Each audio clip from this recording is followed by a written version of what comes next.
Hi, welcome to Richard Gabili YouTube channel, and for today's tutorial, I will be teaching you on how to turn on and off pop-over appeared sound in voiceover on iPhone X. But first, kindly subscribe to this channel and don't forget to hit the subscribe button and the bell to notify you for the new updates. And let's start.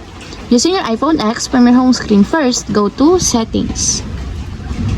Then in the Settings, scroll down and find the Accessibility, then tap. Then in the Accessibility, go to Vision section and then tap the voiceover. Then after that, in the voiceover, scroll down again and then tap the audio.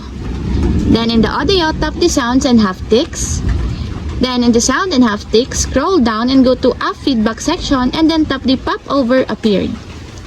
Then in the pop-over appeared, found the sound, and as you will see, there's a switch button located on the side of it. Then all you have to do is just tap it to enable until it becomes green. And if you want to disable or turn off, just tap again the switch button, just like this.